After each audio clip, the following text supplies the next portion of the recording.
calling this myth versus facts. Okay. So what you go on అంటే most common myths అనేవి కొన్ని తీసుకున్నాను నేను. I'll ask you the myth and you tell me what is the fact of that. Okay. So చాలా మంది parents కి చిన్నపిల్లలు chemo కానీ ఇవి స్టార్ట్ చేసిన వెంటనే హెయిర్ లాస్ ఉంటుంది కదా, దీని గురించి దే థింక్ ఇంకా మళ్ళీ హెయిర్ ఎప్పుడు రాదని. సో చాలా స్టిగ్మా ఉంటుంది దీని around. So what you have to say regarding this? Basically అందరూ రౌండ్స్‌లో ఇవే అడుగుతూ ఉంటారు. బట్ యూజువల్‌గా మెయిన్ ట్రీట్మెంట్ ఏదైతే ఇంటెన్సివ్ ట్రీట్మెంట్ అయిపోతుందో, ఆ తర్వాత జుట్టు రావడం అనేది మళ్ళీ మనము చాలా కామన్‌గా చూస్తూ ఉంటాము. ఒకవేళ మెయింటెనెన్స్ ట్రీట్మెంట్‌లో కానీ, లేకపోతే సపోర్టివ్ ట్రీట్మెంట్‌లో కూడా కొన్నిసార్లు జుట్టు పోయినా కూడా అది మళ్ళీ వచ్చేస్తుంది. మేబీ నేచర్ డెసిషనో ఏమో తెలీదు కానీ, చాలా మందిలో ముందు నార్మల్‌గా ఉన్న స్ట్రెయిట్ హెయిర్ కాస్త కొంతమందిలో కర్లీ హెయిర్ కూడా చూస్తూ ఉంటామనమాట. సో, కొన్నిసార్లు కీమో కర్ల్స్ అని కూడా అనుకుంటూ ఉంటాము. సో, కర్లీ హెయిర్ కూడా వచ్చే ఛాన్స్ ఉంటుంది. అలా అని రాకుండా ఉండే ఛాన్సెస్ అయితే మాత్రం కీమో వల్ల పోయిన హెయిర్ చాలా చాలా తక్కువ. So another one more myth what we come across is అసలు ఈ మందులన్నీ ఎందుకు, మనము అక్కడ ఒక వైద్యం ఉంది, ఇక్కడ వెళ్ళి పసరు తాగితే అయిపోతుంది, ఇట్లాంటివి చాలా. అండ్ చుట్టుపక్కల జనాలు చాలా సలహాలు ఇస్తుంటారు ఇట్లాంటివి పేరెంట్స్ కి. ఓకే. సో మనము అంటే దీనివల్ల what is the basic logic, అంటే పేరెంట్స్ అర్థం చేసుకోవాల్సినది ఏంటిది దీని గురించి? Basically there is no option అండి.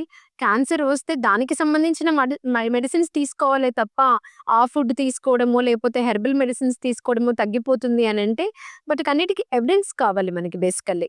యుద్ధం చేయాలి అంటే ఆర్మీ కావాల్సిందే తప్ప నువ్వో నేనో పోయి చేస్తే యుద్ధం అయితే చేయలేము. సో, డెఫినెట్లీ కీమోథెరపీ అనేది ఆర్మీ లాంటిది. దాంతో పాటే మనం ముందుకెళ్ళాలి.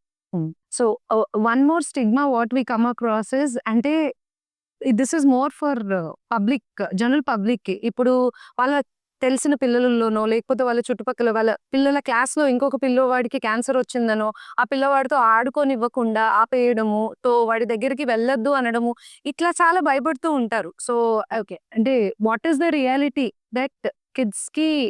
బేసికల్లీ క్యాన్సర్ అనేది కంటేజియస్ డిసీజ్ కాదు. సో, క్యాన్సర్ ఉన్న పిల్లలతో ఆడుకుంటే మామూలు పిల్లలకొచ్చే నష్టం అస్సలు ఏమీ లేదు.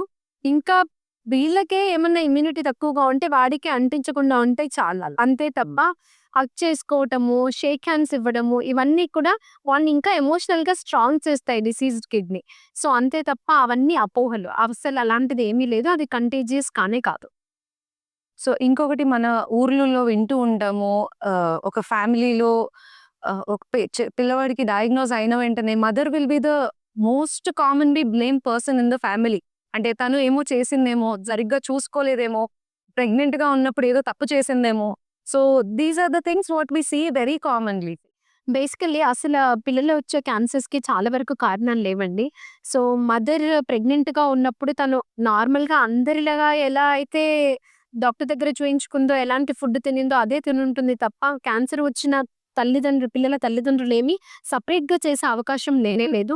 ఎందుకు అనంటే వీటికి కారణాలేం లేవు. అప్పటికప్పుడు వచ్చే పరివర్తనల వల్ల వచ్చిందే తప్ప, మదర్ ప్రెగ్నెంట్‌గా ఉన్నప్పుడు జరిగే కొన్ని మార్పులు అనంటే అవి చాలా కొన్ని రకాల క్యాన్సర్స్‌లో ఏమవుతుందంటే జన్యువుల్లో లోపల ఉన్నప్పుడు పుట్టుకతో వస్తాయి.